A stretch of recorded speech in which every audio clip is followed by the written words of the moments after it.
Adonis Creed is a boxer who had a kind of an unlikely uh, story in terms of finding his way to the ring professionally. He's been wrestling with his own personal identity, and we've seen him wrestle with that identity and the legacy of his father, and the fire that kind of burns within him over the course of two, now three films.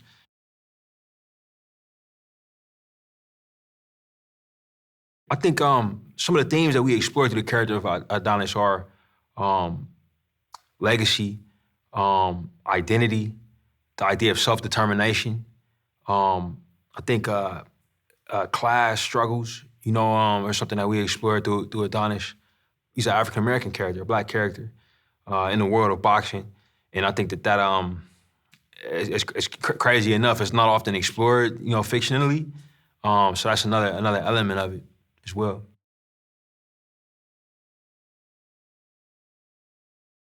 The tone of this film has a very there's a very exciting quality to it, but there's also a very reflective aspect to it.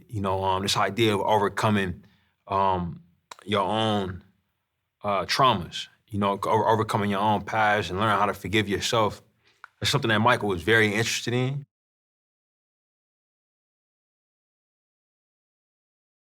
I knew from the moment that I met Mike that it was a matter of time before he would direct. He had a great understanding of story and an ambition to him. A point of view.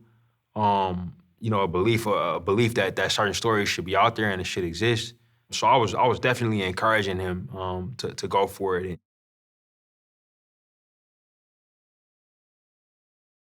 So Damian Anderson, played brilliantly by Jonathan Majors, is a friend of Adonis from his life before he was adopted, and I think that's the best way to describe him. He's a little older than Adonis. He was kind of his mentor, kind of a big brother to him, and something happened, and it caused him to go in different directions. So he's coming back, and he's very much.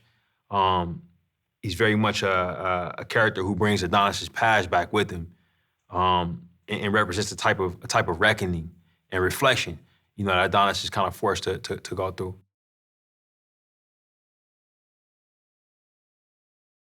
It's actually interesting, because their fight styles actually have a lot of similarities, and through the film you learn that Damian was in many ways Adonis's first teacher, when it comes to fighting.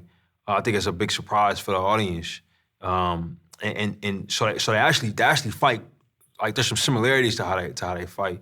Damian does have some tricks that Adonis hasn't seen before because they've been apart for a little while.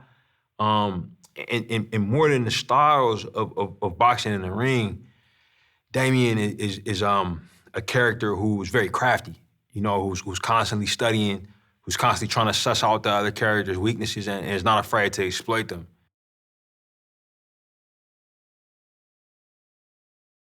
They know what gets to you. They know how to push your buttons. And Damian represents all of that for Adonis. He knows things about Adonis that other people don't, that Adonis doesn't want people to know. He knows his secrets. And he also, because they're kind of like siblings, he knows how to rattle him, through mentally.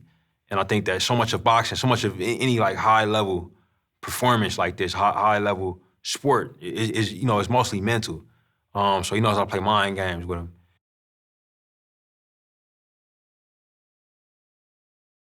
What Jonathan brings to the character is a warmth, and an emotion and an emotional connection, and really like a reality to him. This film is also dealing with incarceration, and what that means, what that does to relationships, what that does to a person, what that does to a community, and I think it's handled. I think it's handled quite well, and Jonathan's performance is a big part of that.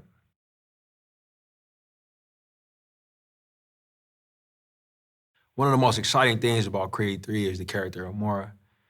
She was introduced in Stephen Cable's Creed 2, towards in the second half of the film.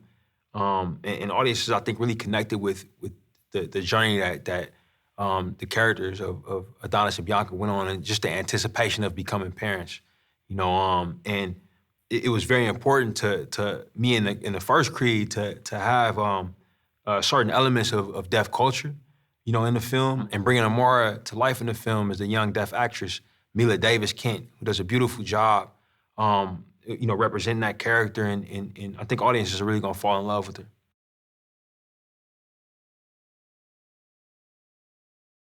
I think what we can look forward to from Mike in this film um, is a really soulful performance as an actor, and I think a really unique vision as a director. Some of his choices, specifically through the performances of his co-stars and through the visuals, I think are just really brilliant, and I can't wait for folks to see it, specifically like on that big screen. So, some of that IMAX photography is just gorgeous.